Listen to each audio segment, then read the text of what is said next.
I write and I reach out to you guys a lot. I'm just really confused why you don't get back to me a little more. No, I'm sorry I haven't reached out as much as I should have.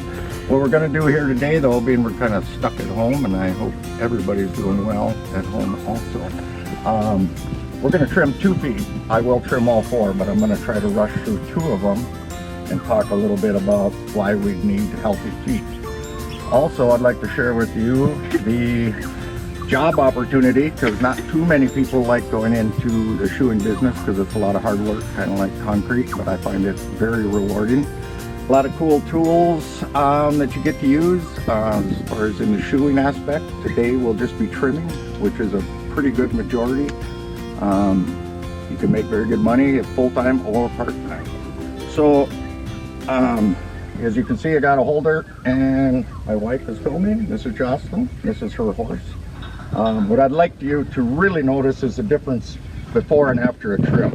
And for some of you guys that are athletes, and you don't have to be, we know if you have foot pain or too big a shoe or a shoe that's worn out, lopsided to one side, how you can roll your ankle or anything like that. So just like athletes, it's pretty important to keep a pretty balanced foot, and that's what I'll talk about a little bit.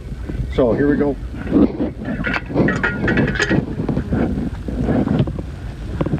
Close to it here. How did you learn how to do this? Well, I went to school in Oklahoma, and you could go for a year, months. I went into an undergraduate degree just for time frame in 1997. Okay, right now I am trimming what is called the frog, and kind of looks like a frog. Emma, this one's for you a little bit because you got to miss in the construction 1 and 2, I think. These are the bars of the feet. Theo, this is for you. This smells really good and the texture is really nice. Yes, you can eat a cheeseburger after doing this. Okay, here's our hoof wall, called horny wall as well. This is our sole, the white flaky. We clean it up enough to get rid of where any bacteria or trapping can be in here. Another thing about the frog, pretty pliable. They can get bruised on rocks, but also help circulate blood up and down the foot. Something to think about 3/8 inch under here is all live tissue. Takes a lot of blood to keep this foot from freezing in the winter. So, as you can see, we've got a lot of growth through the winter. So, big toenail nipper. What's that actually called? The nipper. Is it called a nipper? This is a nipper. Okay. Can we see a close-up of that when you're not using it? Now don't cut nails with this one. Oh wow, that's really sharp. Another one for nails. In the summer when these are dry and hard, if you don't have a sharp one, it takes about everything you got to nip through it. So, Jocelyn, why do horses in the wild not need to trim their feet?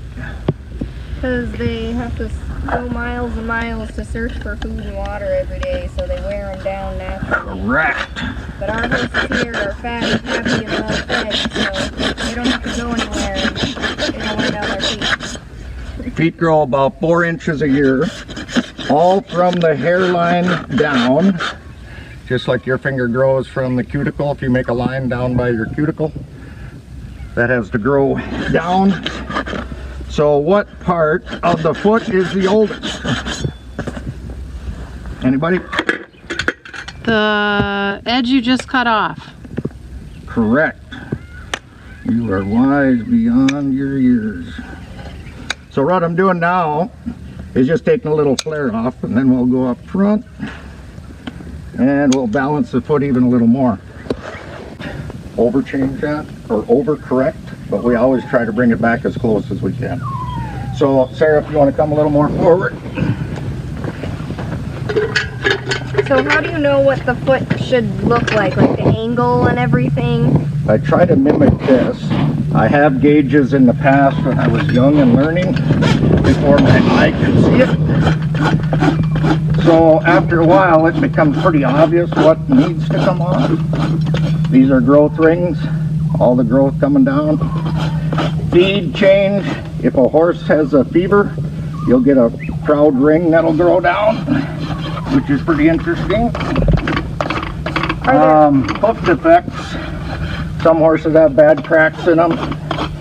Like people, some have very healthy feet, and some feet are high maintenance, need shoes a lot because their sole's really flat. This horse has a very nice cup underneath, protects a lot from the road, gravels and things. But any hoof ridden too much, too fast, or too long can wear down faster than what it can grow if it was used a lot. You guys a little entertainment. The cool thing about being on the hind feet is I get to grow hair while I'm working and be a rock star. Rock on! Oh my goodness. Okay, here we go. So how much does a farrier have to pay to go to a training? It depends on the length of it. And how long are programs? What's the, from what to what? I've never heard one over, if you wanted to be like a, it's not a mandated school, so all schools can operate a little different. It's kind of a free enterprise kind of thing, so depending. Derek Kraft, just for example, just got back to one. He didn't have time. He went to one in Montana, and he did a very intense 2 weeks where he was so sore, just got under a lot of horses. His degree wasn't, I forget what they called it, but... Is it journeyman or? Journeyman is like usually about a year long. Okay. So the best thing you can do is work with somebody professional that's been in it a long time. You'll learn more than you will necessarily after school. You can see I'm going back and forth diagonal. Becomes a feel. This is called the quarters. Takes a lot of practice to get flat here. You want to follow the sole, so a lot of times in the beginning you end up cutting these out, which isn't the end of the world because most weight is heel and toe. This is just kind of the makeup of it, but this flares anyway, so usually we're taking those off. Our area that's really muddy, it kind of really spreads feet out, especially in a wet cycle like now. Just like your fingernails in the winter seem to get pretty dry and hard. It is that way in the cold, but as soon as things get muddy and wet, and they're standing in it all day long. Question. Yeah. Why do I round all this off?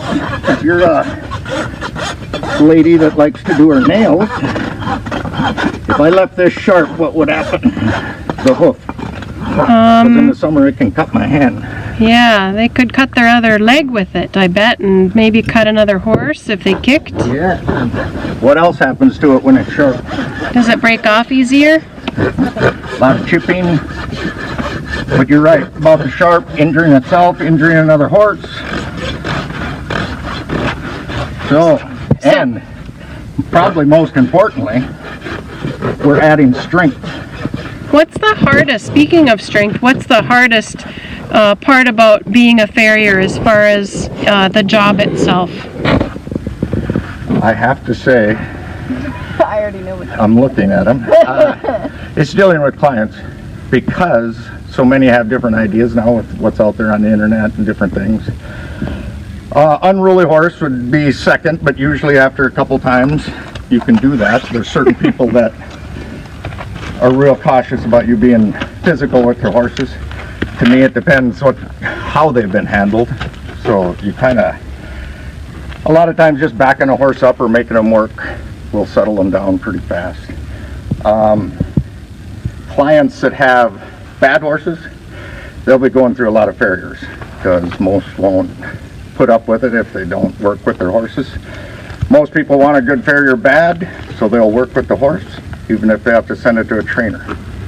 just because, one, they don't want you hurt, they want you to come back. Mm-hmm. And it's pretty hard doing a good job if you're dancing around. Yeah. What's the worst thing that's ever happened to you as far as a physical injury in your job? 14 stitches on this finger from a nail. Oof. And the horse kicked back and filleted this thumb. Few kicks, but nothing major. One good thing about being a farrier or whatever, you're always close. You don't really get hit. People that get hurt by a kick, if you ever see them, they're near the end of it, like the end of a punch. Yeah. But if I'm going to be right next to somebody, pretty tough to give them a hard shot, you know. Yeah. Unless Muhammad Ali or somebody. How about finances? As far as your work, when you were a full-time farrier, what kind of money can a guy make? Like in this area, and then in other areas, I've heard specialty barns are different. And yeah, out east and out west, probably an average would be over 6 figures for the guys that are good. They do a lot of hot shoeing. Some of their shoes might range to do 4 shoes on a horse. Might be in their age of $200 to $300. Around here we get about 120, maybe 150 if there's specialty done to the shoes. Just put it into, if I would have been making what they're getting now, where when I started trimming, one horse, all 4 feet was $15. So you had to do 20 or 30 head. And that was back in '97. Right now there's guys at 55 to 60 per horse. I can trim 4 horses in an hour if I don't tell jokes and talk too much. So in other words, you can't. And then if you charge mileage on top of that and cover your expenses, yeah, once you get a little bit fluent, you can make a lot of money, because you can trim 20 horses a day if you've got a nice little drive in between. So that's some big days, big dollar days. Yeah. So you mentioned different people having different opinions on how their horse should be trimmed, and also different shape of feet. So what different kind of things would you, what like specialty things would you do for different horses? Mainly in the show world we have aluminum. That's a big one. We charge more to put aluminum shoes on because they cost more. Less weight makes a horse not pick up their foot as much. Actually, horses that do a lot of prancing actually have a heavier shoe, or weighted back in the day. They don't do that as much anymore because there was some damages being done sometimes. However, heel cocks, hunting guys that go to the mountains in the winter, we got snowball pads, and they dent in and kick out, so for traction they knock the snow out instead of filling the shoe up so it's ready to get a grip the next time. Pretty cool, gotten to do those. Horses with real bad feet will put clips on, and that's, I should have grabbed some shoes, but there's a little clip that comes up the side of the hoof. Helps keep that shoe on without using a lot of nails. Sliders. That's why you decided to go to school, because we couldn't find anybody to. Let's see. Other than that. I have another question. Yeah. Would you rather shoe or trim a mini or a Clydesdale? And why? Well, a lot of people used to ask me to do a miniature horse should be less, but that's actually more work because you're about standing on your head, and their little feet, you can hardly get your nipper in there. But I'd have to pick the mini over a Clyde because they're about that big, and by the time you get around them, and I found out after about 3 years, because I used to do quite a few Clydesdales and a couple Belgian teams, you used to fight to try to stop them from putting their foot down. And you always lose on a draft horse. They just put it down, so they put it down. But you always wondered afterwards, why did I just use all my strength to try to stop it? So I think we'll end there so this tape doesn't get long. And what we'll do is I'll finish up the last 2 feet on the other side. Try to come up with a few other items we can send out. Miss you all, And Mr. Forness would like you to send in at least one question about horseshoeing and farrier work that you have via Edmodo.